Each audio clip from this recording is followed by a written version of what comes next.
What's up, man? This your boy SOB City and welcome back to another video. Now I'm gonna be doing something a little bit different. It's gonna be kind of a review slash what could be better about this game. If you're an OG fan of my channel, you know that I'm a big Fnaf Freddys fan and I used to do a lot of Fnaf Freddys content back in the day. And you all know this new Fnaf Freddys game called Security Breach has came out almost a month ago. And the game has had a little bits of ups and downs, you know, problems with the fan base, problems with the game, bugs, glitches, how the game is just so abrupt with everything.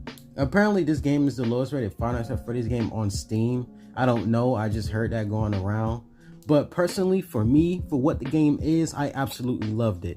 I absolutely loved it, and over time when I seen what the cut content is, I started to realize the trailers was different in the trailer and was different from the game.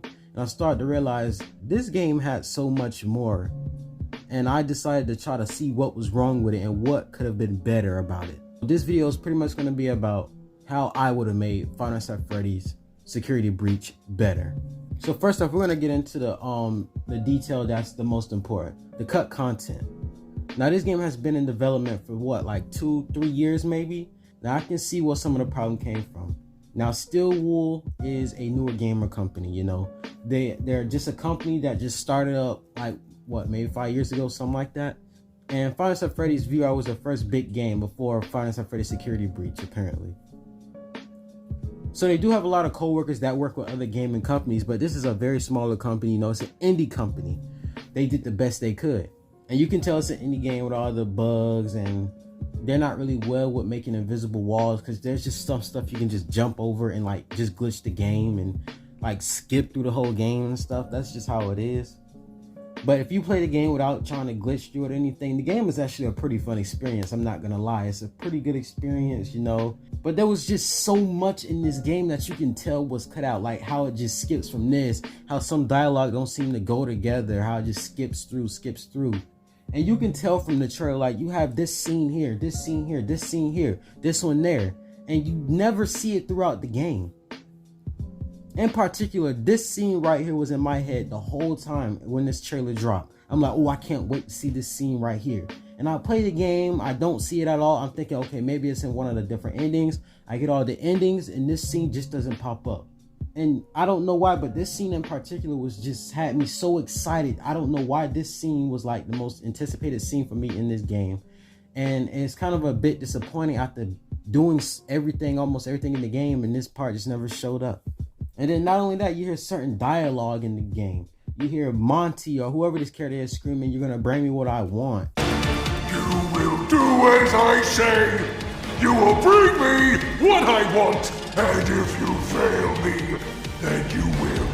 Both of you burn! Monty seemed so underused. Everybody hated him, you know, just as a meme, but he seemed so underused in the game. It seemed like Chica and Roxanne got more screen time or gameplay time or whatever you want to call it than Monty did. Like I said, I actually really enjoyed it for what it was, but it was not actually scary. So what I would have done is actually had like illusion disc. Illusion disc is something that's been in like Fnaf Freddys 4 and it's mostly explained in the books. But illusion disc actually makes the characters look more scarier than what they actually are. So you know how the characters throughout the game, they progressively got dirtier and more cracked, but they still looked exactly the same.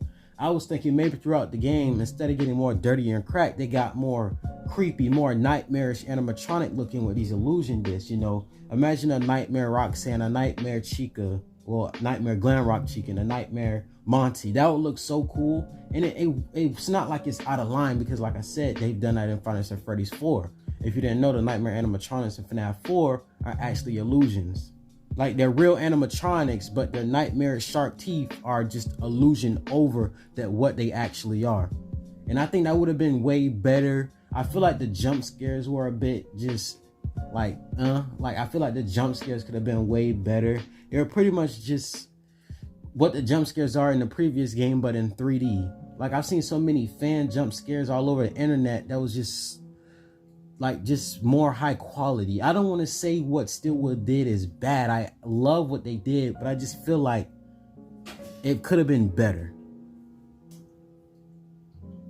I feel like what really hurt this game is that, like I said, they were a smaller company and they had so much in mind that when they actually tried to put it together, you know, it probably just didn't go like they thought, and they had to cut so much, and it seemed like everything that they wanted to be in the game had to be taken out, and we were left with the bare minimum, or whatever you want to call it. Now, what I think could really save this game is that they don't completely get rid of all the content, because you can find the content in the game. You can find content for Vanessa and Vanny, where they were like, where it was more mature, more less kid friendly than the game is. You know, they mentioned blood, mentioned cuts, Vanny talking in a ghostly voice, creepy, Vanessa looking for Gregory. It seemed like some of the dialogue was even like you play as Vanessa. And then, like I said, you don't get this cutscene with Vanessa looking in the elevator. Like, where's this part? Like I said, this one of my parts that was most anticipated. Vanny running through this red hallway, Monty talking, Springtrap. I feel like Springtrap or Burntrap, what do you want to call him, William, had something way more. What we got with that ending, and it's apparently the candy ending, was just so underwhelming, so abrupt. And the endings in general, they were just like so abrupt, comic endings. It didn't seem like the whole thing we went through was worth it in the end. What would have made the endings better, I feel, is that if you had just one progressive ending, one ending that had different outcomes, instead of you having like different endings and different escape routes, different endings like this. Like, I feel like if there was just one ending with different outcomes determining whether you got this many collectibles or you got all the upgrades for Freddy or something like that.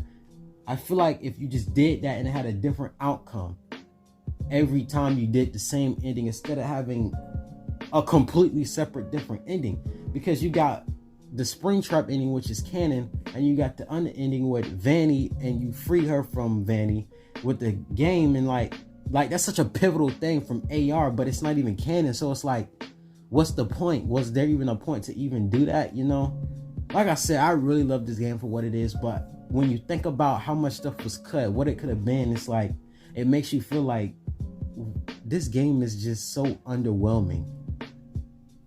Now, DLC has pretty much been confirmed, but we don't know what the DLC was going to be. We don't know if they cut a lot of stuff out because they didn't want to put all their eggs in one basket and save it for other game, for like DLC and stuff.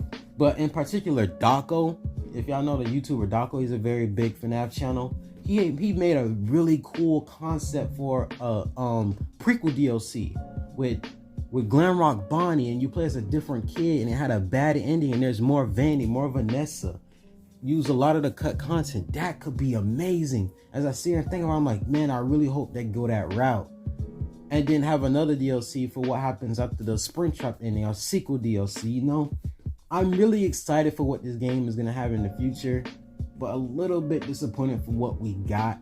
Maybe it was done like this intentionally, but like the bugs and stuff, you know, you can't blame them because, like I said, they were a smaller company. But for what they are, for the small company they are, and what they put out is good, you know.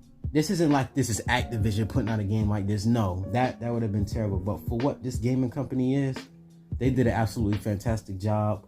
Props to them. I would give this game about a 7.8, if not an 8 out of 10, you know. Pretty good game, fantastic game.